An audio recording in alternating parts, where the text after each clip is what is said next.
안녕하십니까. 7분 성공의 한일교회 오계강 목사입니다. 역대상하 말씀을 읽으시기 전에 이 짧은 영상을 보신다면 하나님의 말씀을 이해하시는데 큰 도움이 되실 것입니다. 성경은 역사책은 아니지만 역사적이고 과학책은 아니지만 과학적입니다. 이 말의 뜻은 하나님의 말씀이 매우 신비로운 말씀이지만 결코 현실을 떠난 이야기가 아니라는 뜻입니다. 하나님의 말씀이 우리의 현실과 매우 밀접한 관계가 있다는 것은 수많은 고고학적인 발굴들을 통해서 입증이 되었습니다. 화면에서 보시는 이 사진은 바벨론 왕궁터에서 발굴된 점토판들입니다. 20세기의 고고학적인 발굴들을 보면 바벨론 왕궁터에서 14개의 왕실 창고가 발견이 되었습니다. 그 왕실 창고에는 수많은 점토판들이 있었는데 이 점토판들에는 왕실에서 일어났던 매일매일들의 일들을 기록한 내용들이었습니다. 놀라운 것은 이 점토판들의 기록 가운데 유다 백성들이 바벨론으로 포로로 잡혀온 것과 관계된 내용들이 있었다는 사실입니다. 그 가운데 여호야긴 왕의 이름이 있었고 여호야긴 왕이 바벨론 왕실로부터 매일매일 얼마만큼의 음식을 제공받고 오일들을 제공을 받았는지가 기록이 되어 있습니다. 이 내용은 열왕기하 마지막 부분인 25장의 내용과 일치합니다. 열왕기하 25장 말씀을 보니까 여호야긴 왕이 바벨론으로 포로로 잡혀간 지 37년째 되던 해에 감옥에서 풀려나와서 왕실이 제공하는 음식을 먹으면서 남은 여생을 편안하게 살았다는 내용이 기록이 되어 있습니다. 이런 사실들로 볼 때에 이스라엘 백성들이 바벨론으로 포로 잡혀간 것이 역사적인 사건이며 하나님의 말씀이 이것을 정확하게 기록하고 있다는 것을 알 수 있습니다. 오늘 함께 나누는 역대상하 말씀도 이스라엘 백성들의 역사를 잘 기록한 책입니다. 역대상하의 이름에서 그것을 알 수 있습니다. 지금은 우리가 역대상하 나누어 있지만 본래는 한 권의 책입니다. 그래서 역대기라고 하는 말의 뜻은 대대로 내려온 기록이라고 하는 뜻입니다. 그리고 이 역대기의 히브리어 이름을 보면 그 시대의 말씀들이라고 하는 뜻을 가지고 있습니다. 이스라엘의 역사 가운데 일어난 사건들을 잘 기록한 책이라는 뜻입니다. 그리고 역대기의 헬라어 이름을 보면 생략된 사건들이라고 하는 뜻을 가지고 있습니다. 열왕기 상하에 기록되지 못했던 내용들을 또 더 자세하게 기록하고 있다는 의미입니다. 이 역대기의 이름답게 역대상 첫 번째 부분에서는 아담의 족보로부터 시작을 해서 역대하 마지막 부분에서는 포로로부터 다시 회복되는 내용으로 역대하 말씀이 마무리가 됩니다. 즉, 이 역대상하 말씀은 이스라엘의 구약의 모든 역사를 다 집결해 놓은 내용이라고 하는 의미입니다. 역대상하의 말씀은 역사적인 내용들로 보면 사무엘 하로부터 해서 열왕기 하의 내용까지 겹치는 부분들이 있습니다. 그래서 반복적으로 기록되는 내용들이 분명히 있지만 그럼에도 불구하고 역대상하 말씀을 통해서 하나님께서 주시고자 하는 메시지가 매우 분명하기 때문에 비슷한 내용들이 기록이 되어 있지만 또 다른 관점으로 역대상하 말씀을 읽어야 합니다.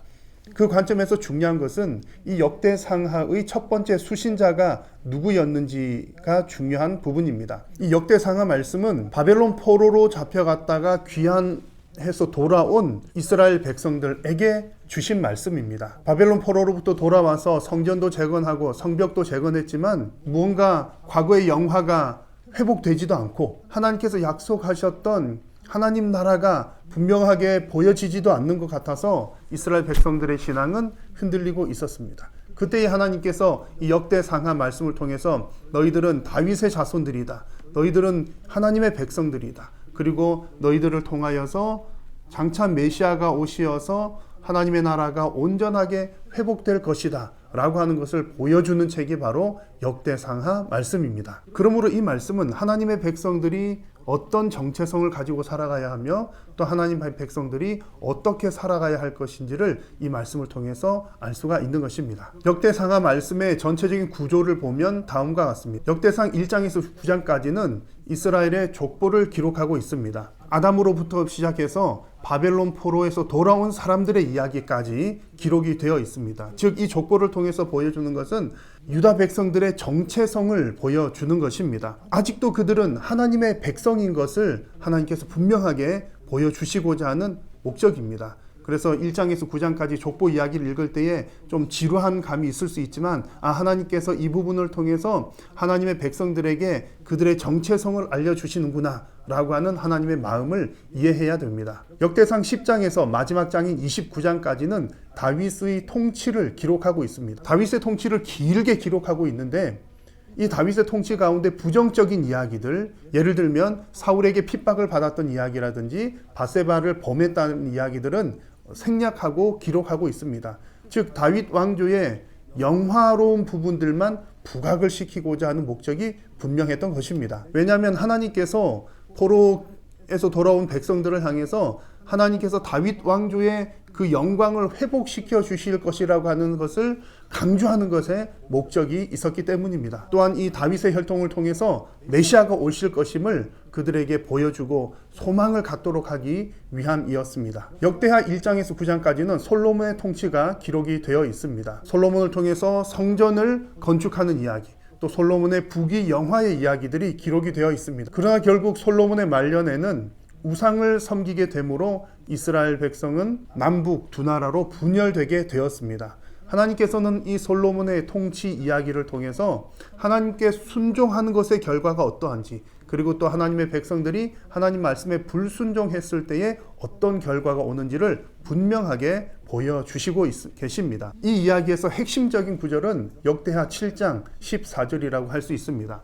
내 이름으로 일컫는 내 백성이 그들의 악한 길에서 떠나 스스로 낮추고 기도하여 내 얼굴을 찾으면 내가 하늘에서 듣고 그들의 죄를 사하고 그들의 땅을 고칠지라 라고 말씀을 했습니다. 하나님 말씀에 순종하면 하나님께서 고쳐주지만 하나님 말씀에 불순종할 때는 재앙이 따른다는 것을 분명하게 보여주셨습니다. 마지막으로 역대하 10장에서 36장까지의 내용들은 나머지 유대 왕들의 이야기들과 그리고 마지막 36장 마지막 부분에서는 바사왕 고레스의 칙령으로 인해서 이스라엘 백성들이 다시 포로에서 귀환하게 되었다는 내용을 기록하고 있습니다. 성경의 바사는 세계사에서 페르시아입니다. 성경의 고레스 왕은 세계사에서 키루스 2세입니다. 하나님께서는 하나님의 역사를 이루기 위해서 세계사를 움직이셨습니다. 이 말씀들을 통해 결국 모든 나라의 주권은 하나님께 있으며 결국 하나님께서 하나님의 나라를 회복시키실 것임을